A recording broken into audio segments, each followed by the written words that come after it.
Ciao a tutti ragazzi, ciao Buonasera a tutti. benvenuti alla nuova puntata della buona aria di Jenna Tours.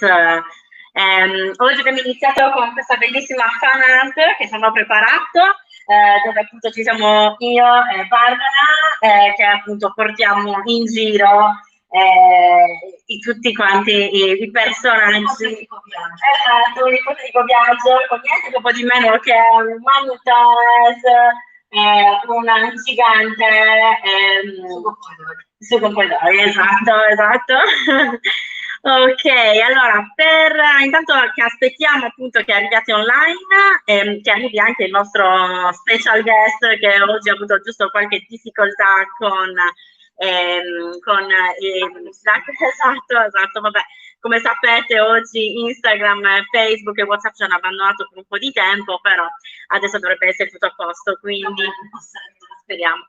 Ad ogni modo, intanto ci presentiamo come sempre, quindi io sono Claudia e insieme abbiamo creato il progetto Jenna Tours, che appunto prevede che quando ci sono turisti, quando non siamo in zone di vari colori, tipo dalla prossima settimana, oh mio Dio, saremo arancioni, ad ogni modo quando appunto ci sono turisti noi li portiamo in giro per la Sardegna e ovviamente invece in questo caso portiamo tutti quanti voi virtualmente e non, perché dalla scorsa settimana abbiamo iniziato anche le escursioni e quindi ecco che appunto abbiamo creato questo progetto che si chiama proprio L'aria buona di Jenna Tours.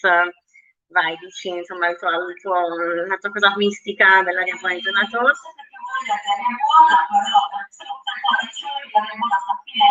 No, perché noi continuiamo sempre a portarla. C'è bisogno di aria buona, c'è bisogno di cambiare aria, c'è bisogno di poter respirare aria buona, poter stare fuori, visto che non si può, noi che facciamo tenere la voglia di fare le escursioni nella nostra straordinaria isola. Speriamo presto di poter ricominciare a fare i tour dal vivo. Esatto. Beh, intanto abbiamo già iniziato. Infatti anche questa domenica, la scorsa domenica siamo state alle Domus di Gianas di Pimentel e questa domenica invece andremo a vedere le tombe dei giganti di Sconchas. Approfittatene perché poi saremo arancioni. Esatto, ahimè. E niente, ovviamente cogliamo l'occasione per dire ancora una volta che nella tomba dei giganti di Sconchas i due cerchi di pietre che sono accanto sono due cerchi di pietre nuragiche, insomma, che ci sono lì da 4.000 anni e vorremmo che restassero. Quindi mi raccomando, non accendete fuochi lì perché non va bene. La loro funzione, però conservarli un po' magari si conservano molto bene. Esatto. Benissimo, nel frattempo vedo appunto i commenti. Intanto ciao Danilo, ciao Emanuela, ciao Elisabetta, ciao Paolo. Danilo dice che Barbara si sente un po' male, quindi prova ad avvicinarti pochino al microfono. Ok, nel frattempo è arrivato anche il nostro ospite che ve lo presentiamo immediatamente. Ciao Alberto. Ciao, mi sentite? Ciao, ci senti? Mi sentite? Ok, noi non ti sentiamo. Mi sentite ora? Pronto? No, non è che siamo noi che... Sì, forse così ti sentiamo. Ragazzi, diteci voi se sentite Alberto quando parla, perché noi lo sentiamo molto basso, però potrebbe anche essere che ci sia una difficoltà. Ah, ok, Matilde ci conferma che lo sentono benissimo, quindi allora siamo forse solo noi. Ok, ahimè. Mi sentite bene o basso? Perfetto. Ecco, chiediamo magari agli ospiti se mi sentono bene oppure basso, come volume, non so. Ok, perfetto, quindi comunque ti sentono benissimo. Intanto quindi io ne approfitto per presentare Alberto, lui è un musicista e quella che vedete a fianco a lui è Linda. Ciao Linda! Ciao a tutti! Ciao! Vicino al microfono, se no... Benissimo, mi fa molto piacere che ci siate entrambi, sia Alberto che Linda sono due musicisti che suonano musica tradizionale sarda, e questo infatti è l'argomento che andremo ad affrontare oggi.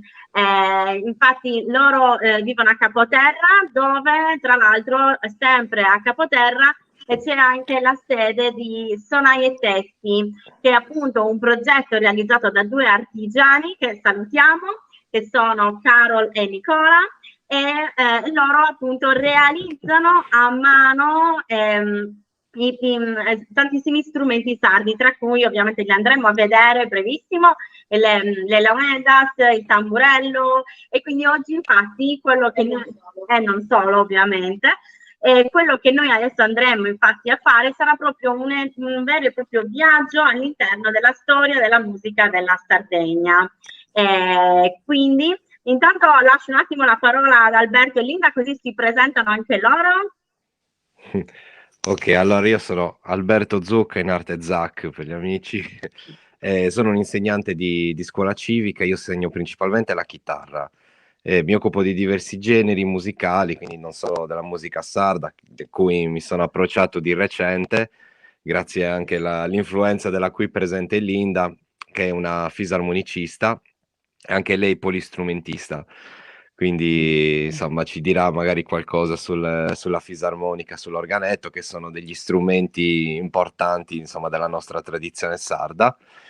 Poi magari se avanza il tempo vorrei anche parlare di quello che non abbiamo avuto modo di vedere con Ice Carolina nei video, qualcosina sul canto a chitarra e sul canto a tenore, così giusto un breve accenno, perché naturalmente di cose da dire ce ne sono tantissime, cerchiamo in questo così poco tempo di dire qualcosa di esaustivo un po' di tutti i generi, perché è un mare enorme e bellissimo. Insomma, cerchiamo di portarvi un piccolo viaggio, esatto, nella Sardegna, nella musica sarda. Riusciremo, ci proviamo assolutissimamente.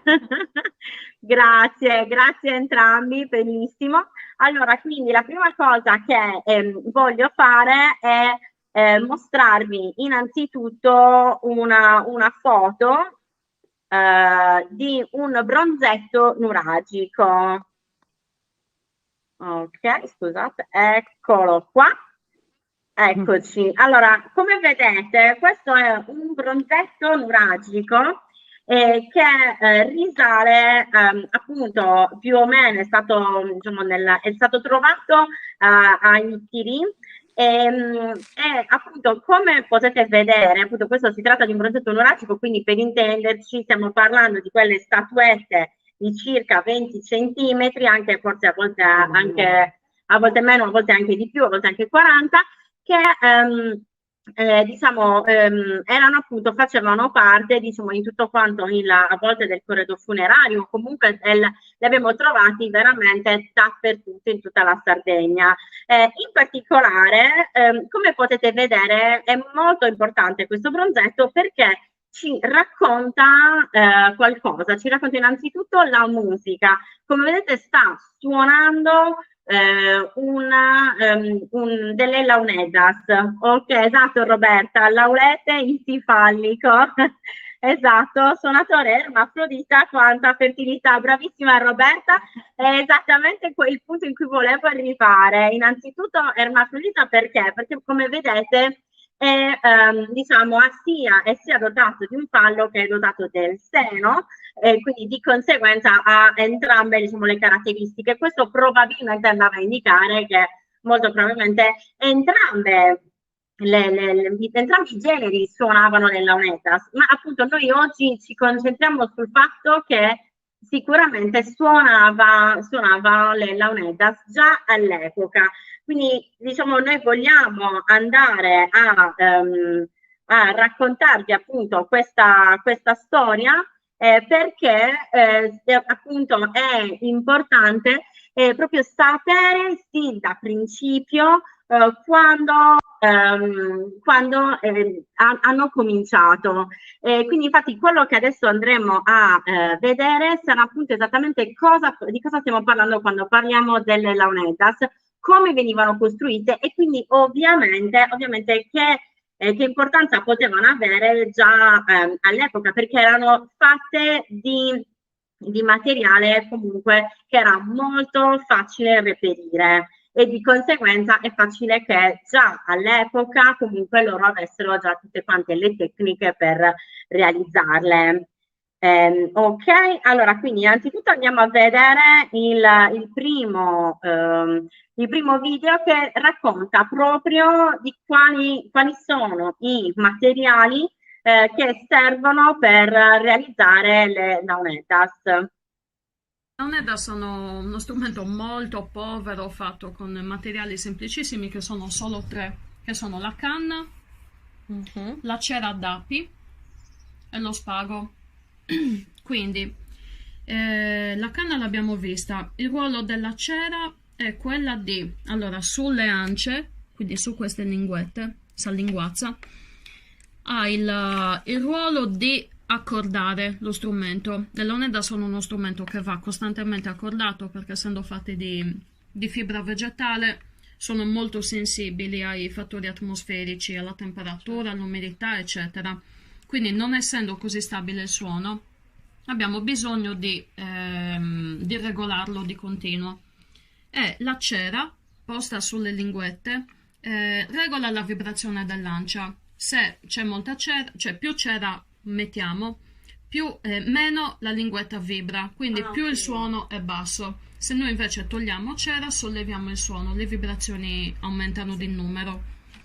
E la usiamo anche in questa parte dello strumento che si chiama arrefino. Questo è un foro non digitabile, quindi non è un foro che noi copriamo con le dita, rimane sempre aperto. Regoliamo a seconda delle necessità l'apertura o la chiusura in modo da regolare l'intonazione. Quindi se aggiungiamo cera il suono si abbasserà. Ok. Se la togliamo salirà di tono.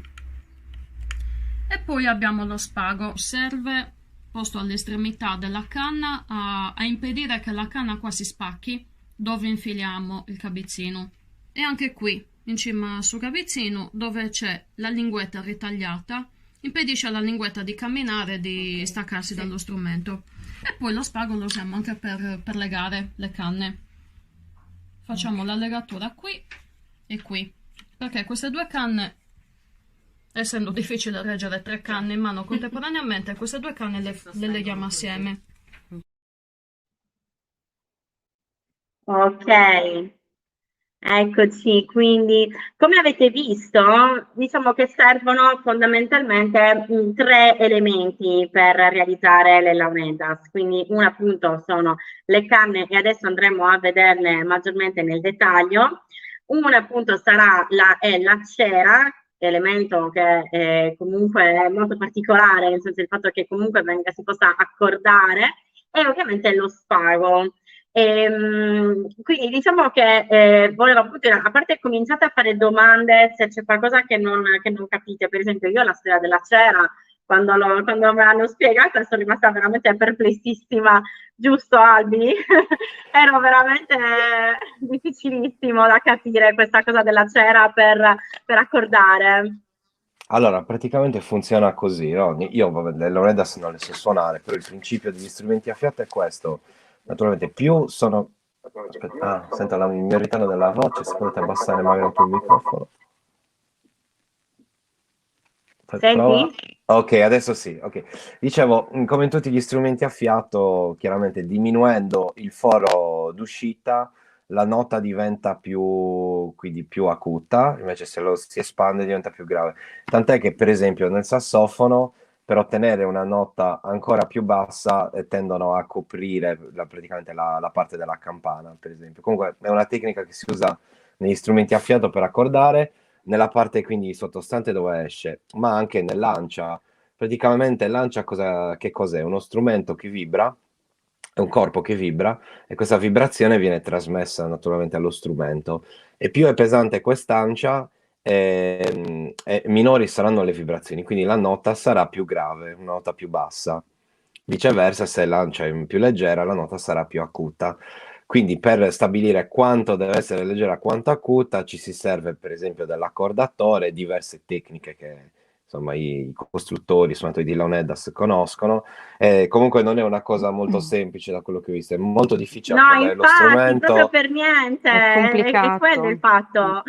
Proprio, poi adesso, a parte, andremo poi nel dettaglio, lo vedremo anche dopo, perché vedremo i ragazzi mentre costruiscono l'ancia, ma giusto proprio per intenderci, questa ancia, anche io c'ho L apostrofo ancia, esatto, vabbè, dopo le posso precisare perché io pure ero un po' perplessa all'inizio. Ad ogni modo questa ancia, diciamo, si realizza, è una linguetta che c'è all'interno, cioè, nella parte alta delle Launeddas, ok? E di Esatto. conseguenza è proprio una parte che si solleva e attraverso cui poi entra l'aria, ed è proprio la vibrazione, cioè proprio il fatto che questa linguetta vibra quando passa l'aria che poi permette di produrre il suono. Giusto, Alberto? Ho capito bene? Esatto, sì, è un'ancia libera Ok. praticamente.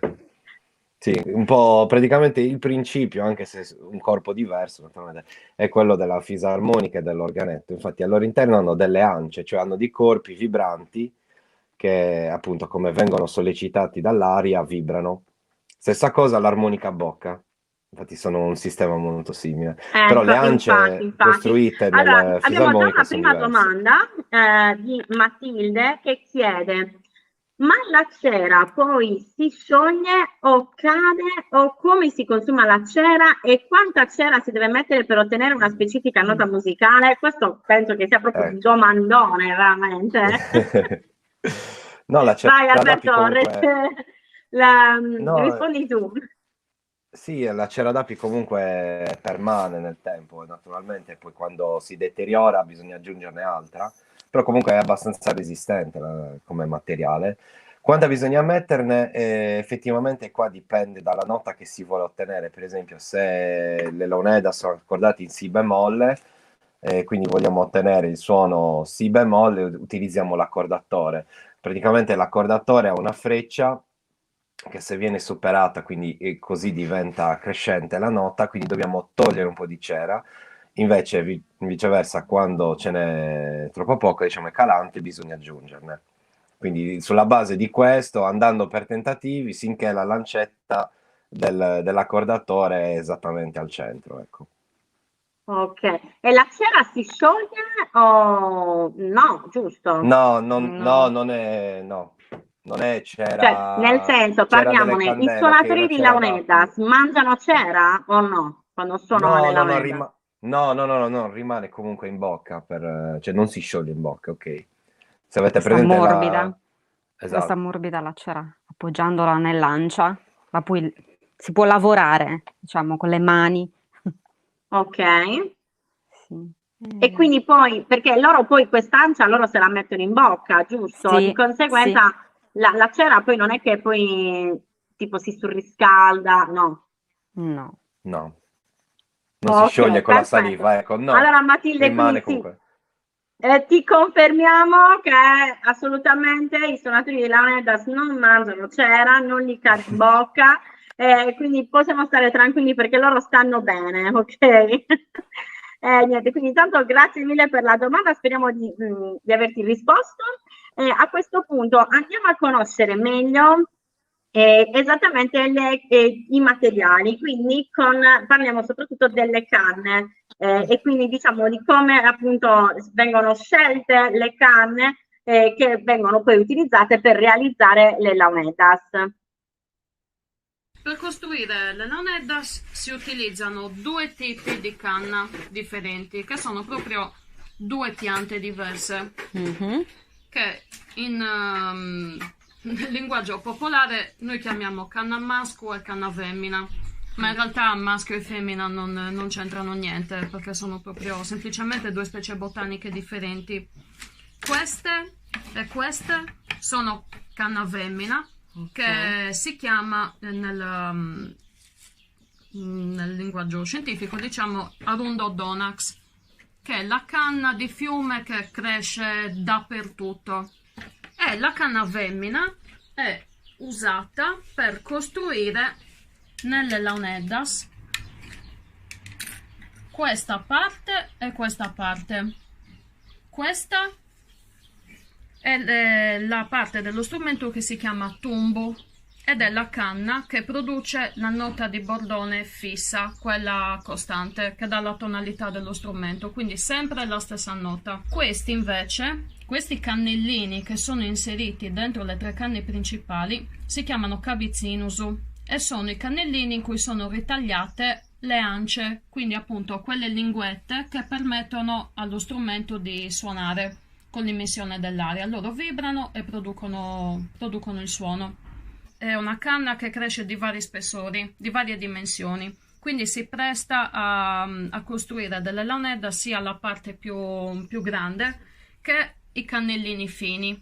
Per costruire le 2 canne melodiche, che sono Mancosedda e Mancosa, usiamo Saganna Mascu, che si chiama arundopliniana, ed è sempre un tipo di canna che però non cresce dappertutto. In Sardegna ci sono soltanto pochissime zone in cui la possiamo trovare, che sono i dintorni di Barumini, San Luri, Marmilla, pochissime altre isole, qualcosa nel Sulcis, qualcosa nei dintorni di Monserrato, Ussana, però pochissime zone della Sardegna. Invece Saganna Mascu è una canna che più o meno ha sempre un diametro più o meno costante.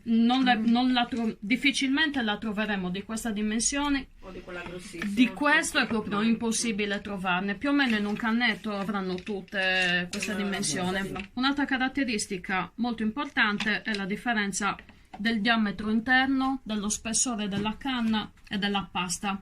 La canna Mascu tende a essere più grossa, più robusta, ad avere una cavità più ridotta, quindi è proprio più grossa, mentre Saganna femmina, più spesso il legno. esatto, il legno è più spesso, mentre nella canna femmina, come si può vedere, è molto più fine. Ho capito. E l'altra caratteristica molto importante, che è il motivo per cui la canna a maschio la usiamo per costruire le canne melodiche, è che l'internodo tendenzialmente è più lungo. Possiamo trovare delle canne con un internodi che superano i 20 cm, 25, lo spazio che va fra un nodo e l'altro. E questo è importante perché noi nelle canne melodiche dobbiamo inserire i fori. Se ci fossero dei nodi in mezzo, inciderebbero sul suono, sulla sua stabilità soprattutto. Invece noi abbiamo bisogno che ci siano meno nodi, che non ci siano proprio nodi in questa parte dove noi metteremo praticamente dall'ingresso dell'aria fino alla sua uscita, che è questo buco qua. La canna deve essere dritta, liscia. Anche in surumbu, per quanto sia difficile trovare canna femmina appunto con internodi lunghi, scegliamo comunque quelle canne che hanno meno nodi possibile, sempre per questa caratteristica. E questi sono i motivi per cui utilizziamo due specie di canne differenti. E altra cosa che riguarda la scelta del materiale, il taglio, è che la canna, come tendenzialmente le piante, non andiamo a tagliarla in questo periodo dell'anno. L'ideale è andare fra dicembre e febbraio più o meno, quando c'è freddo, perché la canna deve essere addormentata, non deve buttare getti o avere germogli, deve essere proprio soppita, addormentata dal freddo. E si va tradizionalmente, che è una cosa appunto che si fa in generale con le piante, si taglia quando c'è la luna piena o all'inizio della luna calante. Ok, quindi, quindi avete visto adesso, abbiamo avuto modo di conoscere un po' meglio quali sono tutti i materiali, quindi le canne, avevamo detto già la cera e lo spago. Ora andiamo a vedere qual è la prima parte, diciamo la parte alta della launedda, che appunto si chiama Succavizzino, giusto? Ok, perfetto, io perché a volte sai la mia pronuncia, insomma, quindi ok, appunto che è la parte in cui c'è quella famosa ancia di cui parlavamo prima, quindi adesso la andremo a vedere esattamente nel dettaglio, perché Nicola va a realizzare appunto, fa l'incisione proprio per andare appunto a realizzare appunto Lancia, ok? Quindi se voi non avete nient'altro da aggiungere, Alberto e Linda, io passerei subito a Stugavizzino. No, passiamo direttamente, tanto lo spiega adesso Nicola. Perfetto. Facciamo lancia, cioè questa parte dello strumento. E si usa saganna femmina. E abbiamo il cannellino che si chiama cavizzino. Sì. E lui adesso deve appunto prendere un cannellino come questo e ritagliare la linguetta, questa linguazza che sarebbe lancia. Quindi Perfetto. appunto la parte più importante dello strumento, quella che gli consente di Ho suonare. delle canne di piccolo diametro, ne scelgo una e la taglio, la ritaglio. Allora, poi la limo dentro, la limo un pochino. Qui abbiamo usato un attrezzino autocostruito, diciamo, è una barra filettata soltanto, lo usiamo per fare la prima levigatura dentro. Tra l'altro è molto curioso il fatto che molti attrezzi usati tradizionalmente sono gli attrezzi che venivano usati in calzoneria. Sì. Perché molti suonatori erano sì, suonatori professionisti eccetera eccetera, però facevano anche Si arrangiavano a fare altri anche altro? lavori di Ah. solito e molti erano proprio calzolai e quindi alla fine si è sviluppata questa cosa di usare il materiale che c'era in casa, gli attrezzi Quello che che c'era in c'era casa, si usava per altri... come lo spago, come i coltellini per incidere il cuoio. E alla fine queste tecniche, questi attrezzi anche si sono tramandati Certo. nell'apprendimento della... Allora, è stata praticata un'incisione a forma più o meno di mezzaluna, anzi una mezzaluna, dove poi si infilerà il coltellino che Ok. deve proprio sbalzare fuori dalla canna la linguetta.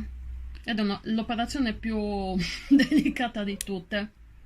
Fa leva su quella su quel pezzetto di canna e seguendo la direzione della fibra la ritaglia fuori e la solleva fuori.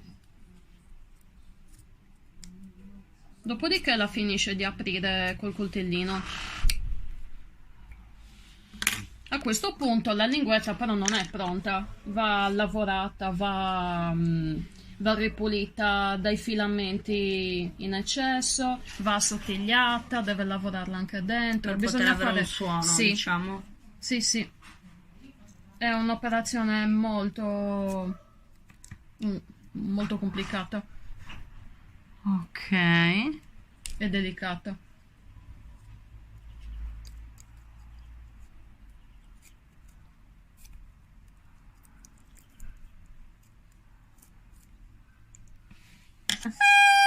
E questo già inizia a suonare. Allora, puliti i bordi all'interno e anche piallata dietro la linguetta, si fa una legatura qua, alla base dell'ancia, dove si piega per vibrare. Lo pulisco un pochino alla sommità Mhm. per fargli la legatura. Ok.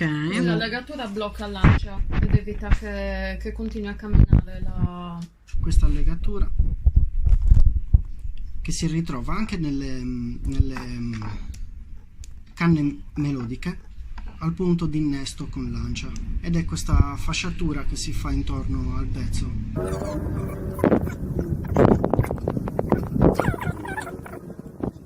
Prendo un pezzettino di cera, una pallina, e la applico alla fine dell'ancia sopra, e questa servirà per poter intonare il suono dello strumento poi. Ok, rieccoci. Quindi adesso siete riusciti a capire un po' cosa è questa linguetta di cui stavamo parlando, giusto? abbastanza difficile secondo me la realizzazione, nel senso che quando l'ho vista loro chiaramente la facevano sembrare una cosa veramente semplicissima, ma perché veramente Nicola e Chero sono veramente bravissimi. Però appunto diciamo è una pratica effettivamente abbastanza complessa, perché loro comunque ovviamente devono piallare sotto in modo tale che comunque non ci siano schegge. Ci vuole una manualità incredibile. Decisamente. Ok, quindi a questo punto, se appunto chiaramente se voi Alberto, se voi avete qualcos'altro da inserire, ditemi pure, altrimenti io passerei finalmente a vedere le Launedas completate completamente. Se non ci sono domande, No, possiamo ancora no per il no. momento. Diciamo che la questione della cera era un po' ha lasciato un po' perplessi, però Dubbi sopravviviamo. chiariti. Esatto. Ok. Ok, allora andiamo a Avete visto vedere. alla fine ha messo un pochino di cera, non so, quella piccola pallina che ha messo sopra l'ancia, no? Avete visto com'è la Esatto, quella piccola pallina consistenza? era proprio la cera, sì, infatti, che appunto lui diceva proprio, anzi mi sa che adesso lo dirà meglio nel completamento delle Launedas, proprio che parla appunto di quanta cera, no, l'hanno detto anche già prima quando l'abbiamo visto nei materiali, che appunto in base alla quantità di cera che metti chiaramente vibra più o meno e di conseguenza la nota sarà più o meno alta. Esatto. Perfetto, allora andiamo a vedere quindi il completamento delle Launedas, perché poi ci sono un sacco di altre cose che dobbiamo vedere. Su Gavizzino praticamente quindi è il cilindretto di canna su cui si intaglia la linguetta che costituisce l'ancia e che vibra. Ora si infila in bocca tutta questa linguetta, si stringe con le labbra e si soffia e l'aria entra da sotto la linguetta. Da questa parte c'è il nodo e quindi è tappata e gli imprime la forza per vibrare, e da qua è aperto ed esce il suono. Ok, E fa perfetto. così.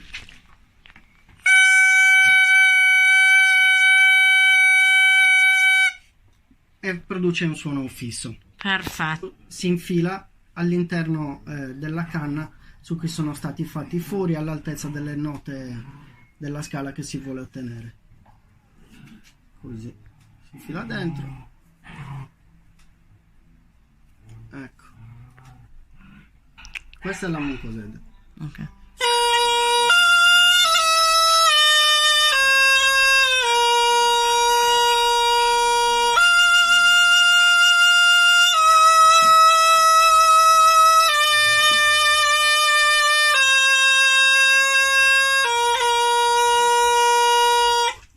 Quindi occludendo i fori con le dita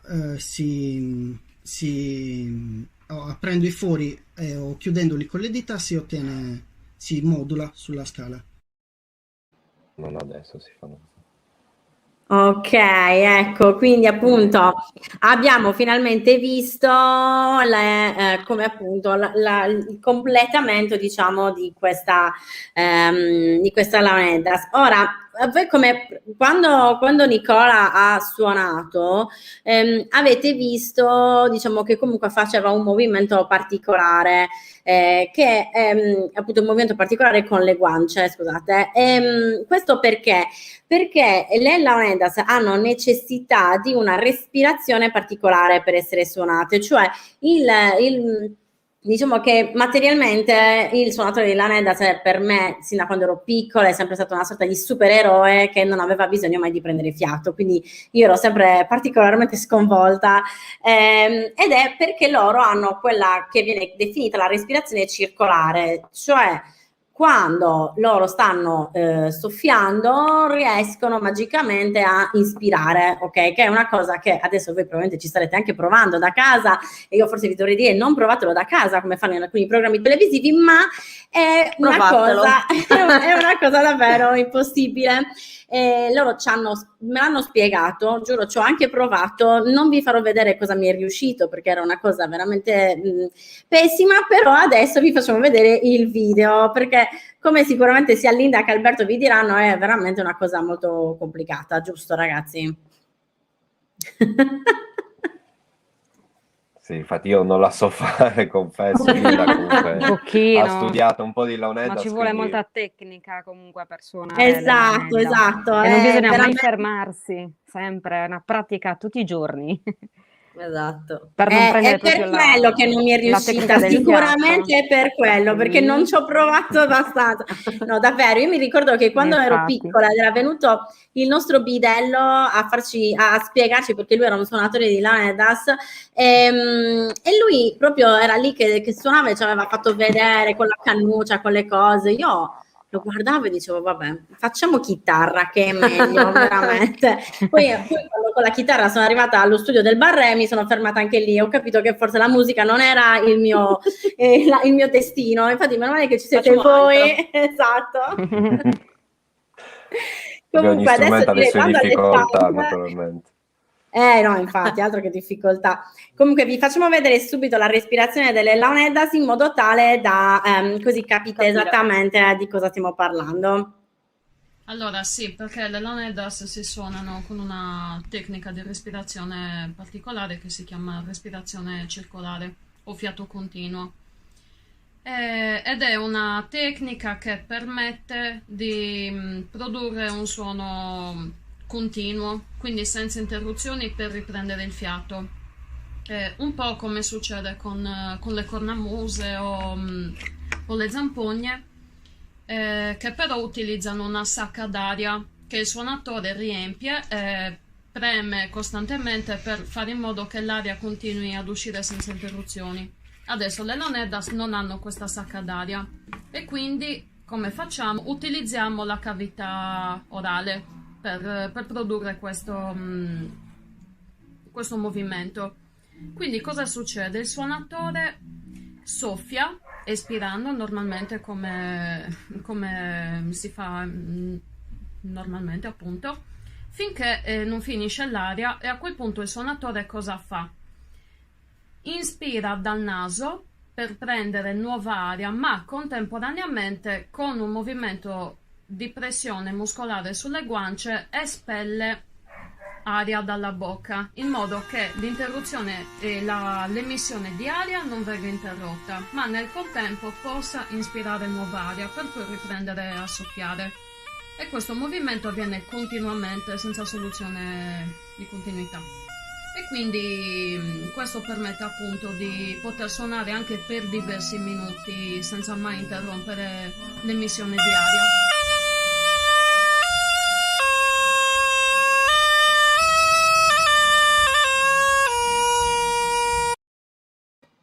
Brividi. Esatto, bellissima. È veramente, veramente bravissima Carol quando suona, perché è veramente una cosa spettacolare. Allora, avete capito bene? L'avete provato mentre ve lo stavo spiegando? Perché avreste dovuto. Faremo le interrogazioni.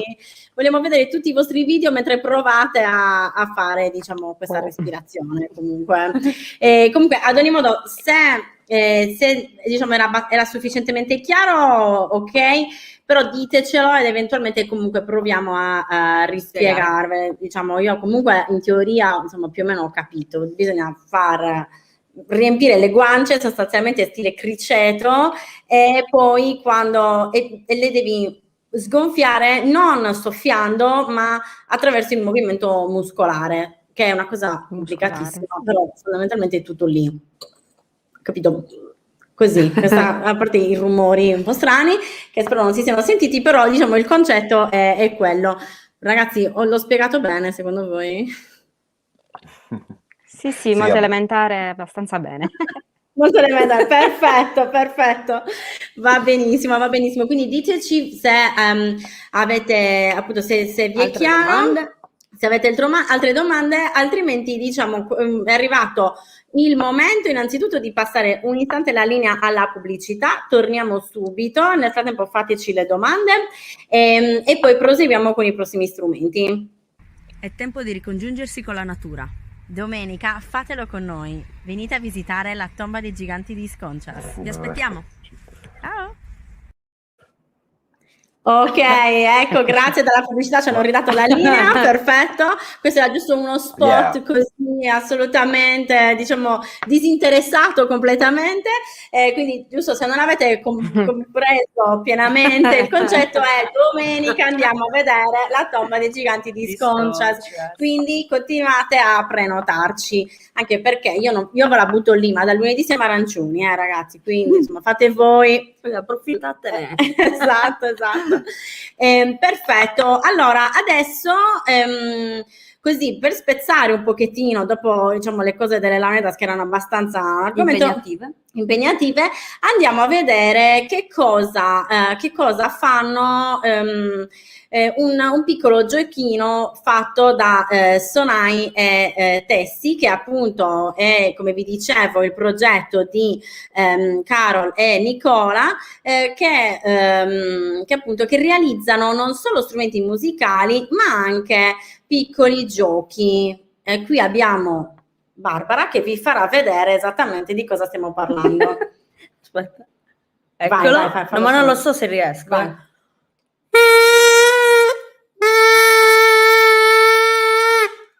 Ce l'ho fatta. Ok, allora questo è, aiutatemi col nome, Suscheliu. Scheliu. Vuoi vedere? Ma su Gavizzino, non lo vedo. No. È Suscheliu, credo, o Schelio, vabbè, insomma. Ok, sì. Il richiamo. Diciamo che in tempi antichi era un richiamo per gli animali e infatti adesso ve lo spiegherà meglio perché questo ce l'hanno regalato appunto Carol e Nicola, scusate, e proprio perché l'hanno realizzato per noi durante appunto la registrazione. Quindi andiamo a vedere esattamente come viene realizzato, perché in questo modo si spiega anche meglio il discorso proprio dell'ancia. Come vedete qua io lo apro un pochettino ed è attraverso questa apertura che entra l'aria e quindi esce il suono, esatto, e anche questa è appunto un'ancia. Quindi andiamo subito a vedere esattamente come si realizza. Questo giocattolino lo sto facendo con uno scarto di canna che normalmente usiamo per costruire le Laonedas. Avevo un ritaglio e lo recupero così. Devo fare una legatura al centro, perché poi dovrò prendere questo cannellino e fargli delle spaccature. Quindi ho bisogno di fare una legatura in mezzo che impedisca alla spaccatura di camminare nella canna e spaccarla del tutto, appunto. Gli passo la cera così fa più aderenza e gli faccio un'incisione in mezzo per far sedere lo spago in modo che non si muova, in modo che non scivoli sulla canna. Faccio due incisioni parallele.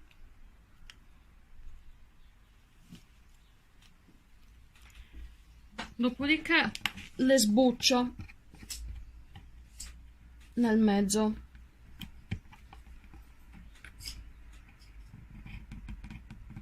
E tolgo proprio la pellicina, la parte superficiale della canna. Questa è una tecnica che usiamo anche quando costruiamo le Laonedas, perché all'estremità delle tre canne che compongono le Laonedas, facciamo sempre una legatura con lo spago cerato. Ha la stessa funzione, impedire alla canna di spaccarsi, fare un rinforzo all'estremità.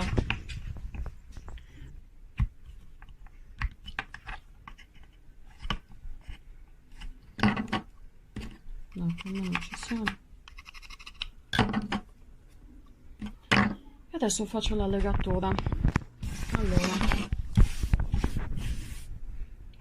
prendo un capo del cordino e lo faccio andare in una direzione, faccio un anello e gli affianco l'altro capo accanto, questo all'estremità di questa scanalatura che ho fatto qui, la blocco con l'unghia questo capo che va verso di me lo faccio andare sotto e col capo lungo che spunta dall'altra parte inizio a girare ad anello. E ora tiro i 2 capi.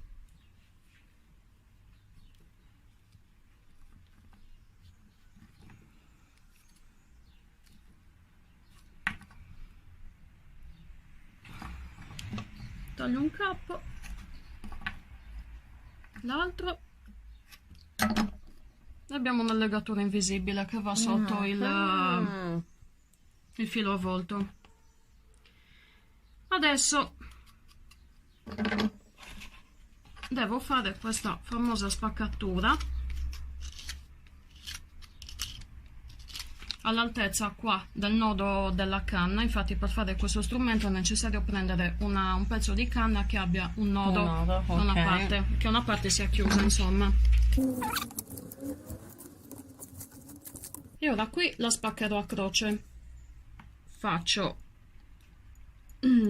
sedere un po' il coltello e poi sopra lo sbatto con qualcosa. Adesso prendo il seghetto e la spacco. Un'altra spaccatura e la divido più o meno in 4 parti uguali.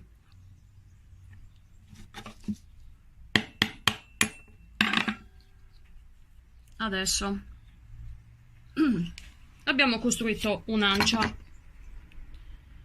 Un'ancia è un elemento, diciamo, che in uno strumento ti permette di quando ci soffi, in genere è uno strumento che fa parte degli strumenti aerofoni, che sono gli strumenti che suonano grazie all'emissione di aria. Per produrre il suono è necessario che ci sia un ostacolo su cui si infrange l'aria e che produce un suono. Quello che succede qui è che noi soffieremo in questa spaccatura e uscirà un suono.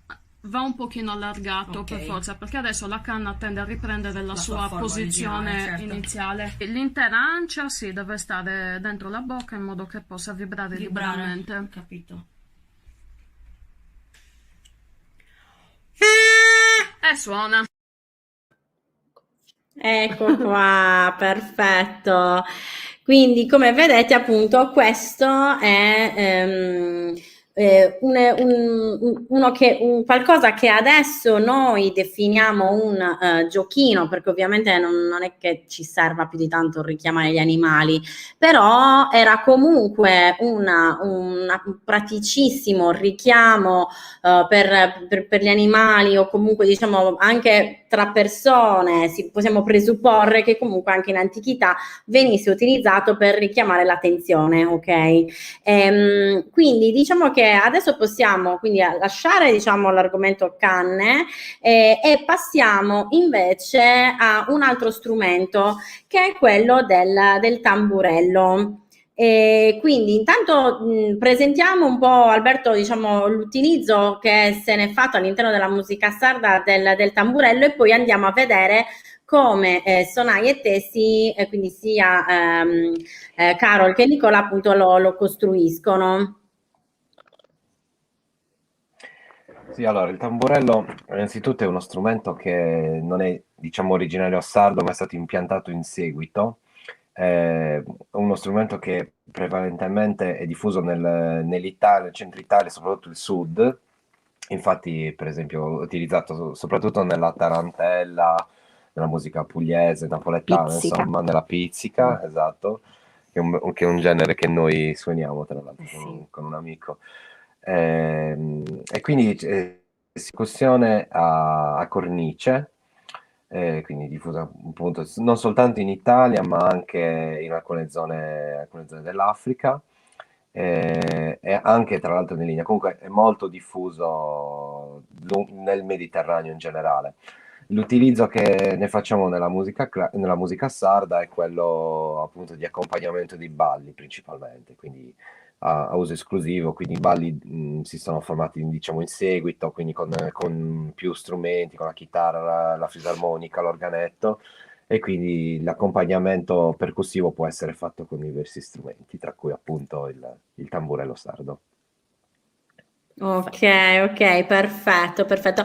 Quindi adesso andiamo a vedere come, esatto, la realizzazione effettiva in maniera del tutto artigianale, perché comunque loro ci hanno precisato che lo realizzano proprio a Santiga, quindi diciamo in modo come veniva fatto un Completamente tempo. artigianale. Esatto, esatto. Tamburello a cornice, che è il tamburello fatto come questo, quindi un tamburello che ha un telaio e che ha la pelle soltanto da un lato e si percuote, si suona a mano, con una mano si tiene e con l'altra mano si batte sulla pelle, e noi li costruiamo a Santiga come venivano fatti qua in Sardegna, e quindi venivano fatti completamente con materiale di recupero. Il telaio tondo, il cerchio tondo, veniva generalmente ricavato da un setaccio come questo, magari un setaccio dismesso a cui si era rotta la retina, per esempio, che comunque non serviva più, veniva messo da parte, veniva rimossa la retina per setacciare la farina e si tagliava la parte utile e si ricavava fuori un cerchio come questo. Sul cerchio poi veniva applicata la pelle, per l'appunto. La pelle generalmente quella migliore è quella di capretto giovane, e noi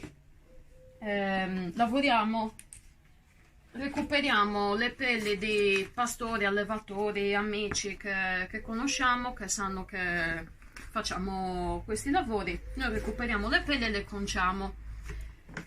La concia della pelle per il tamburello è una concia che viene fatta o con la calce spenta, quindi una miscela di acqua e calce che viene applicata sulla parte col pelo e che poi piano piano nel corso dei giorni lavora il materiale in modo che poi il pelo venga via fondamentalmente soltanto passandoci il dito, e che lavora un pochino anche la parte del grasso, la mangia, diciamo così, la corrode piano piano, e noi la finiamo di lavorare da questo lato carteggiandola con la carta vetrata.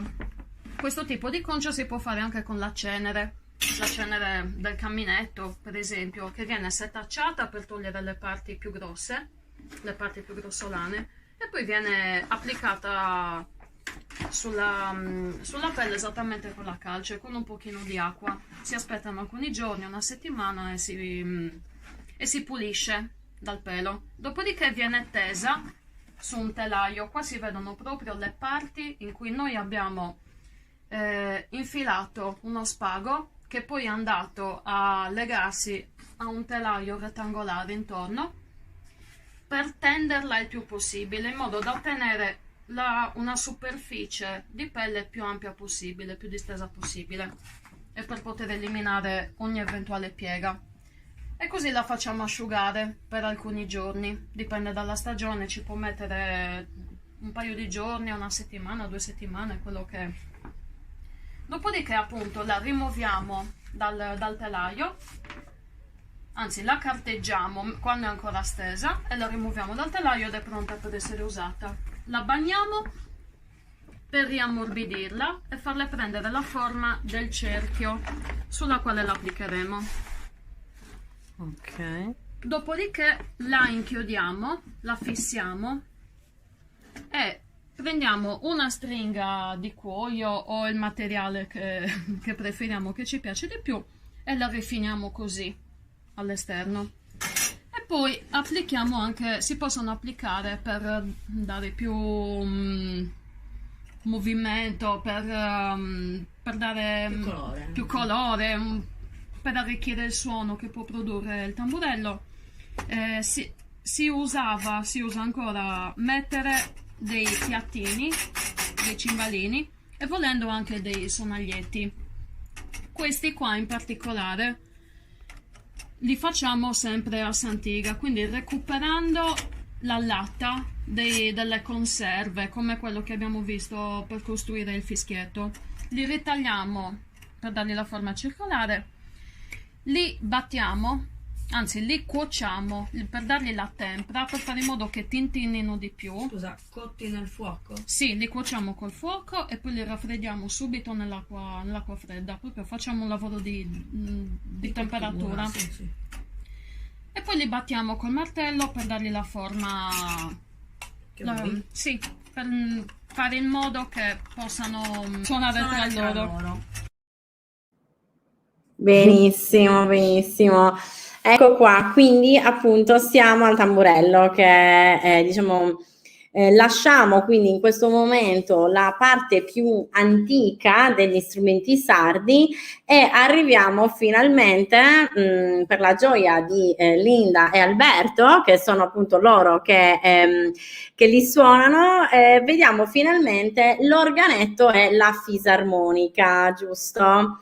Quindi di quanto stiamo andando avanti? Che salto temporale stiamo facendo? Quando è che più o meno è apparso l'organetto, che sono apparsi l'organetto e la fisarmonica in Sardegna?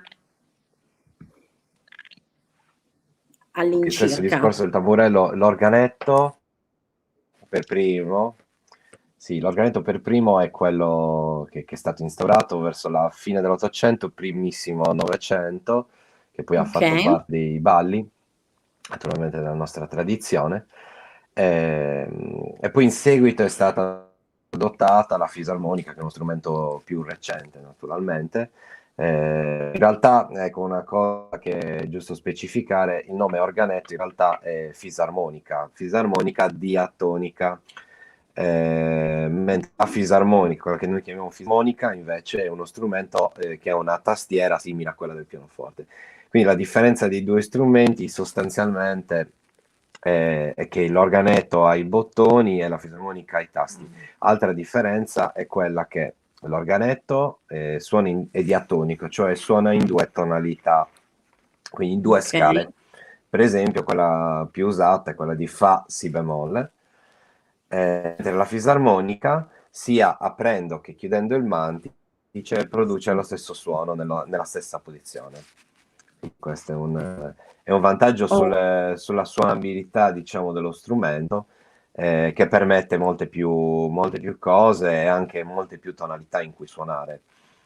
Questo perché comunque anche nella musica sarda poi vennero aggiunte nei canti nuove tonalità a seconda della voce, mentre in un primo momento, diciamo, i canti erano canto re, un mi e la, quindi c'erano poche tonalità che i cantanti potevano fare, quindi alcuni magari, soprattutto i cantanti maschili, si dovevano strozzare per arrivare a certe tonalità, e quindi con la fisarmonica si è potuto cambiare un po' le tonalità, tipo il Fa diesis, che con l'organetto bisognerebbe avere un organetto nella tonalità di Fa diesis e non sempre, naturalmente, per esempio.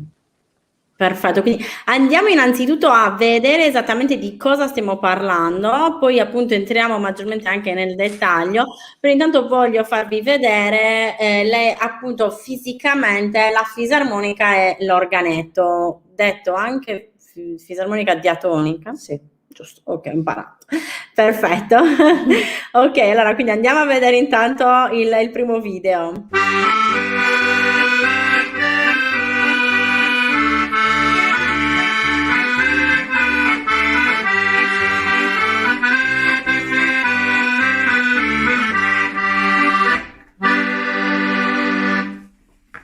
Benissimo, quindi questa è la fisarmonica, giusto? Invece quelli che avete voi in mano sono gli organetti. Sì, due tipi diversi di organetto. Esatto, infatti comincio già a vedere delle differenze. Ma intanto raccontatemi un po' della differenza tra organetto e fisarmonica. Allora, la prima cosa che si vede è naturalmente i tasti. Esatto. I bottoni, sì. Bottoni. Mentre qua abbiamo una tastiera simile a quella del pianoforte. In realtà lo strumento più antico, il padre dei due, è l'organetto, è quello più antico. Sì. Deriva dal bandoneon, che è quello strumento che si sente molto nel tango argentino, che poi è diventato appunto di derivazione sudamericana, però è di origine europea. Ok, perfetto. Da cui deriva anche la concertina, che è uno strumento irlandese, quello che ha una cassa esagonale. Ha avuto molto successo, diciamo, l'organetto in Italia, principalmente comunque nelle zone rurali. Entrambi hanno il mantice, che è questa parte qua a soffietto. Nell'organetto, se noi premiamo un tasto, chiudendo il mantice facciamo una nota, aprendolo invece facciamo un'altra nota, mentre nella fisarmonica sono lo stesso suono. Quindi diciamo, la fisarmonica è uno strumento che consente di fare molte più cose, molto più evoluta naturalmente, e infatti ci sono molti virtuosi che usano la fisarmonica, però ce ne sono altrettanti che suonano musica tradizionale con l'organetto. Appunto nella nostra cultura sarda è uno strumento principale naturalmente, soprattutto quello che annice. Ha 3 file di bassi, 3 file di voci, scusate. E quindi ne ho una in più per poter avere più note che servono per fare tarantelle, comunque musica tradizionale italiana, cosa che non serve tanto effettivamente nella nostra musica sarda, che si basa su 2 tonalità principalmente. A seconda dell'organetto ci sono diverse tonalità. Per esempio il mio è in Do, Fa, il suo invece è Fa, Si bemolle. Adesso lo apriamo. Nudo e crudo. Wow. Allora, come funziona? Praticamente noi premendo un tasto azioniamo praticamente questi. Invece, ricordami un po', spiega un pochino tu che sei più esperto. Sono dei tappi praticamente. In corrispondenza del foro che copre il tappo c'è dentro, nella scatola dell'organetto, c'è un un'ancia buco, che vibra. non so se si vede, c'è un buco qua dentro e un buco là sotto. E praticamente a seconda di come se premo utilizzo un'ancia, se invece chiudo un'altra. È lo stesso principio dell'armonica a bocca. Quando sono tutti abbassati non c'è suono, infatti là l'organetto non suona. Quando ne sollevo uno, per esempio uno che si vede, ok, questo, se io ne premo 2, ecco, suonano due note assieme. La stessa cosa avviene qua nei bassi, però i bassi un solo tasto, questo qua, attiva 3 ance diverse, e invece questo 2, diciamo, generalmente sono 2. Poi questo praticamente serve per il registro con, se non sbaglio, la terza ancia, quindi se ne sentono 3, per esempio. Se io premo qua. Ok, ecco, e quindi abbiamo visto un po' più da vicino l'organetto. Una cosa che adesso appunto vorrei farvi vedere immediatamente è appunto questi strumenti, soprattutto l'organetto in funzione. Quindi vi proporrei, se voi ragazzi siete d'accordo, volevo far vedere, proprio per far vedere la differenza, il ballo campidanese realizzato con l'organetto e poi successivamente realizzato con la fisarmonica, in modo tale da far vedere un confronto. Cosa no, ne non siamo d'accordo. L'ho suonato no, male. non siete d'accordo. Quindi volete far vedere prima su Dai, tutto il round? sentiamolo, va. Sì, dai. sì. Ballo campidanese? Facciamo sentire tutto, dai. Ok, perfetto. Ok, allora cominciamo intanto dal ballo campidanese realizzato con l'organetto, e a suonarlo sarà Nicola.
Benissimo, bravissimo Nicola. C'è anche il commento di Erika che dice bravissimo anche Nicola, è sempre un piacere ascoltarti.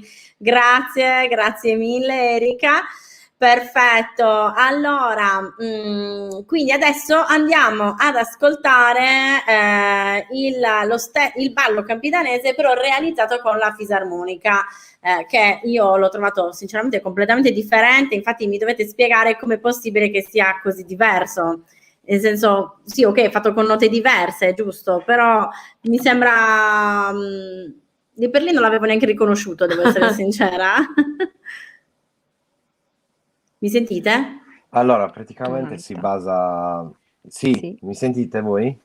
Sì, Che sono ok, un po' in forse c'è un ritardo po' di sicuramente ritardo, la sì. connessione. Sì, praticamente, allora io mi rifaccio a una versione di Totò Requesa, per esempio, che è un organettista abbastanza famoso, insomma, per noi. Mentre diciamo nella seconda parte poi che faccio del ballo è, diciamo più o meno la stessa. Diciamo Nietzsche ha preso un po' di questo schema e l'ha fatto un po' suo, perché naturalmente gli organettisti, quelli bravi, quindi non io, un po' a loro modo i balli, eh, in questo senso, quindi mettono qualcosa di loro, insomma, e modificano un po' il ballo. Infatti, anche a seconda delle zone, cioè su Assudon Rao, ad esempio, a Nuoro la fanno in un modo, a Mamoiada lo fanno in un modo ancora diverso. Ok, Quindi cambia sia a seconda del paese, sia a seconda del suonatore. E chi lo suona? certo, certo. Perfetto. Allora, quindi andiamo a vedere il ballo campidanese realizzato con la fisarmonica. Appunto a suonarlo sarà proprio Alberto.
Ok, ottimo, bravissimo, bravissimo.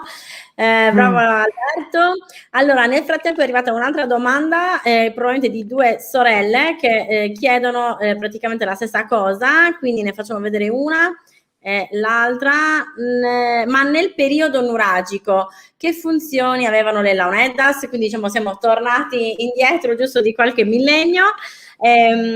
Allora, nel periodo nuragico le Launeddas avevano la stessa identica funzione che hanno oggi, cioè essere suonate per all'interno comunque di una festa, di occasioni comunque speciali che potevano essere eventuali rituali o cose di questo tipo, ecco. Quindi questo è diciamo Celebrative in generale. Come? Celebrative in generale, diciamo. Sì, un po' come Esatto, celebrativa in generale, perfetto. Benissimo, quindi R2P2 dice mi perderei con tutti quei pulsanti, quindi guarda, ti capisco perché già solo quando le stavo imparando a conoscere questi strumenti io già mi ero persa veramente, quindi Erika appunto fa i complimenti anche a te, l'hai fatta ballare Alberto, ok, grazie ragazzi. Perfetto, allora quindi innanzitutto prima appunto siccome stiamo sforando di gran lunga abbiamo il dovere di farvi vedere un'altra pubblicità che questa volta non è stata creata da noi, quindi abbiamo un piccolo sketch. Oh, ciao. Sì, devo andare. Sì, sei pronta? Sì, sono pronta, lo so. Ti ricordi che domenica dobbiamo andare alla tomba dei giganti con Gennatus a vedere... Domenica? Sì, domenica. Ma per fare cosa? Per vedere la tomba dei giganti di Sconchas. Vabbè, ma No, c'è molto da camminare. Ma stai scherzando? Vieni con me che non... Ok, ma cosa devo andare a vedere là? La tomba dei giganti. Hai problemi di udito? Ah, tomba dei giganti. Ah, ok. Allora ci vediamo domenica. Ciao, Ok. ci vediamo domenica con Gennatus. Perfetto, grazie mille ragazzi, grazie agli sponsor, esatto. Quindi appunto, giusto per ricapitolare, ci vediamo domenica alla tomba dei giganti. Ad ogni modo, quindi torniamo invece a noi ragazzi. Abbiamo visto appunto la fisarmonica, abbiamo visto l'organetto, però c'era qualcos'altro di cui comunque volevate parlarci, diciamo, per completare il quadro generale della musica, giusto Alberto? Scusa, mi puoi ripetere? Non ho sentito, abbiamo una connessione pessima. No, infatti l'abbiamo immaginato perché malissimo. oggi dicevo Ripetere la che domanda. oltre a questi strumenti c'erano anche degli altri strumenti che per completare il discorso della musica sarda di cui tu mi volevi parlare, giusto?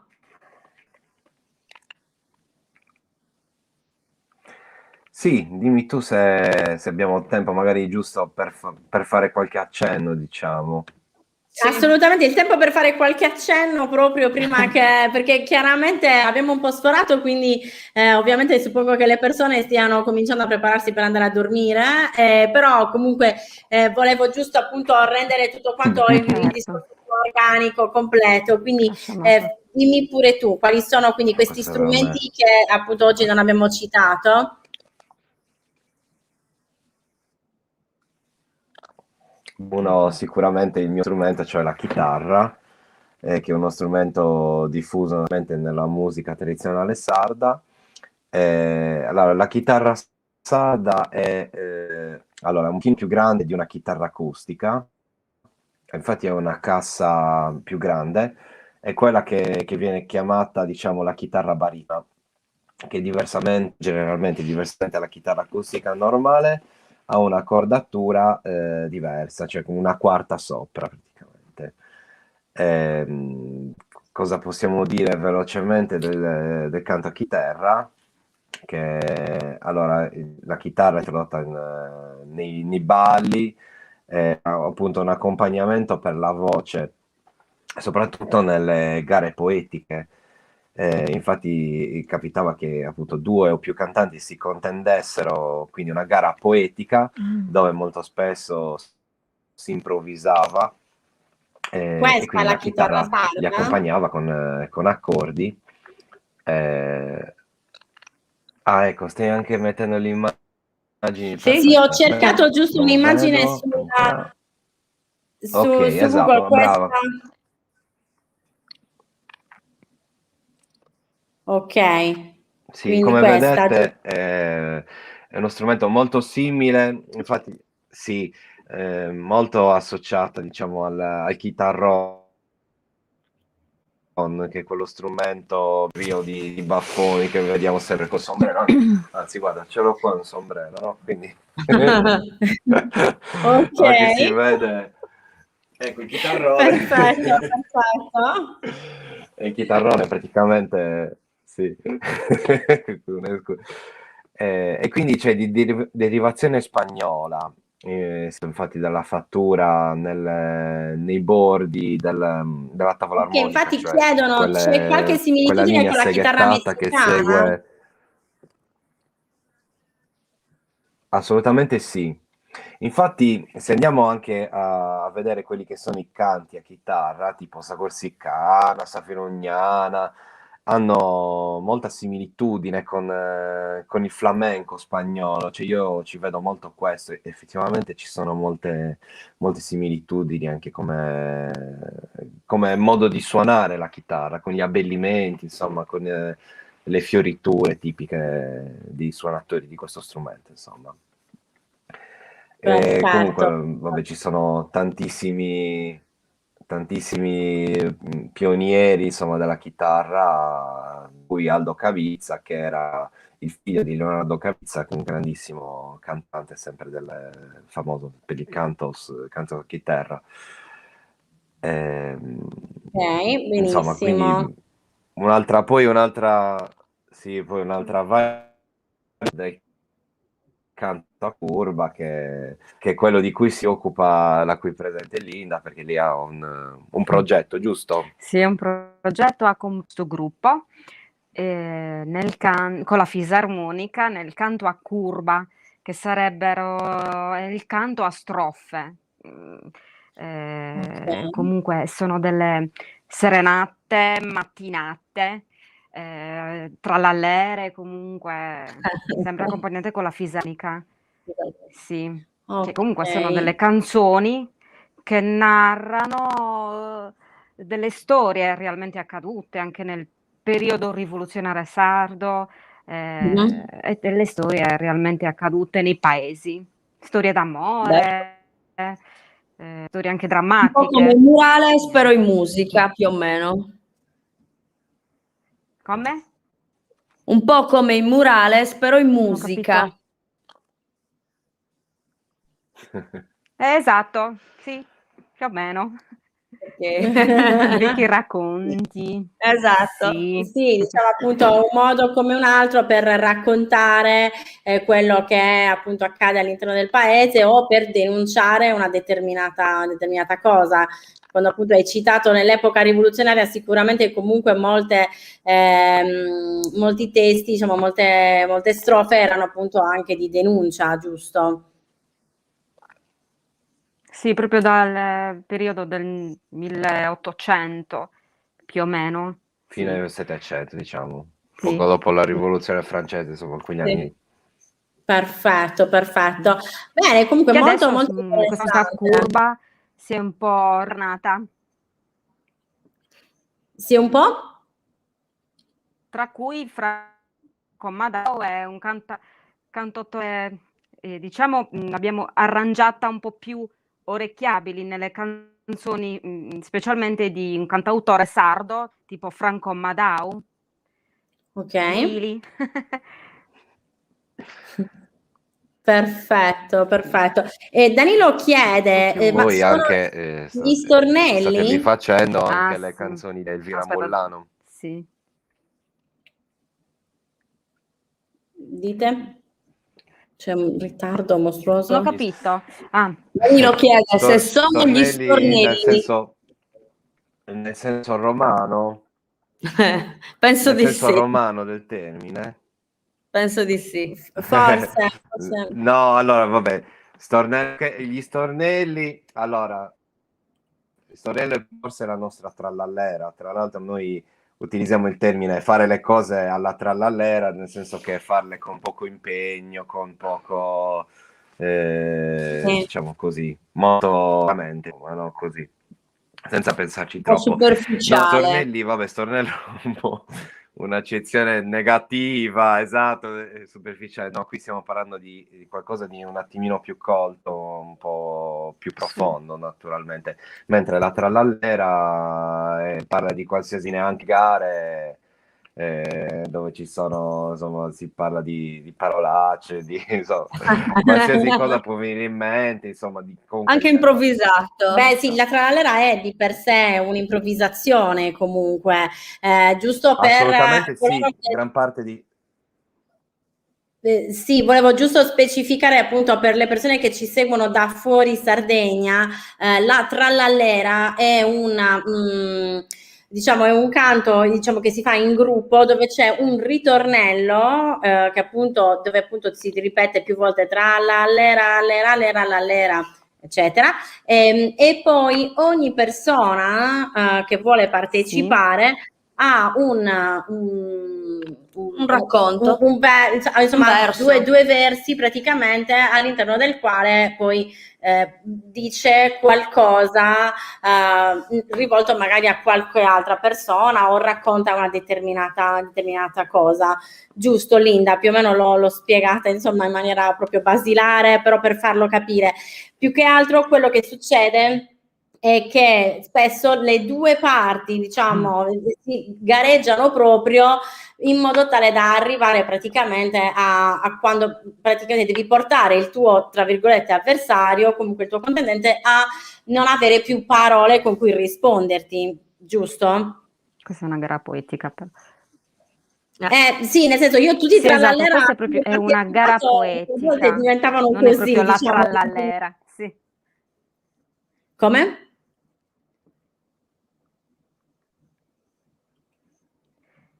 Ok, si sono bloccati. No, stavo dicendo che questa è più una gara poetica, no? Sì. Ok. Continua a parlare. Sì, vai, tu continua.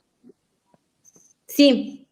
Sì, 3 secondi di ritardo almeno ci abbiamo praticamente. Esatto. Oddio. Quindi no, stava dicendo semplicemente che è una gara poetica, insomma, invece la trallallera è più da un'improvvisazione, sì. da festa. Possono nascere anche delle competizioni, magari se ci sono due persone brave che un po' smaliziate, diciamo, si insultano un po' a vicenda, o comunque nasce una competizione naturalmente amiche, insomma, la logica è il divertimento, no? Quindi come gli stornelli in un certo senso. Sì, esatto. Perfetto. Allora ragazzi, direi che a questo punto abbiamo pressoché terminato, se non ci sono altre domande. Danilo appunto diceva, mio nonno che li sentiva a Cagliari, li ricattava a Quarto e li chiamava stornelli. Me ne ricordo lunghissime, ma come li descrivevate voi gli stornelli? Quindi sì, più o meno forse appunto sta parlando di questo... di queste strofe, diciamo, di cui parlava Linda, giusto? Sì, tipo le gare curva, no? Sì, è composta, la canzone è composta di solito da 8 strofe, 12 sillabe e con uso musicale tra ogni strofa. Quindi per quello magari dice Danilo, magari ricorda il nonno che erano stornelli, magari non... Esatto, probabilmente lui li chiamava così. Certo. Perfetto. Allora, direi a questo punto, insomma, visto e considerato che abbiamo proprio sforato di gran lunga, intanto ringrazio i coraggiosissimi che ci hanno seguito sino a qui, grazie tantissime, davvero, e grazie soprattutto a voi, Linda e Alberto, ringraziamo Nicola. Esatto, ringraziamo tantissimo anche loro. Tra l'altro non abbiamo avuto modo di inserire anche gli altri video con sia con la performance di Carol, sia anche con gli altri giochi che loro fanno, ma li posteremo all'interno del nostro account durante questa settimana, quindi comunque continuate a seguirci come sempre, per seguire anche loro. Esatto. Tra l'altro qui sotto sia su YouTube che su Facebook troverete anche il link per andare a visitare la pagina Facebook di Sonai e Tessi, proprio per vedere tutte le cose bellissime che preparano, che realizzano. Perché appunto uno è Sonai, diciamo, quindi dove loro realizzano tutta una serie di strumenti musicali, ma l'altro c'è anche Tessi, che appunto dove loro realizzano anche elaborati, diciamo, fatti in tessitura. Sì. Esatto, scusate, non mi veniva la parola. Perfetto, allora ragazzi, grazie ancora tantissime a tutti quanti voi che ci avete seguito da casa, Linda, Alberto, a siete voi, stati... Grazie a voi. Grazie davvero tantissime. Ci vediamo domenica a Isconcias a vedere le giganti. Grazie, e poi ci vediamo giovedì prossimo. Va Preparatevi. bene? Esatto, c'è una bellissima sorpresa per voi per giovedì prossimo. Mi raccomando, seguiteci. Grazie ancora, ciao.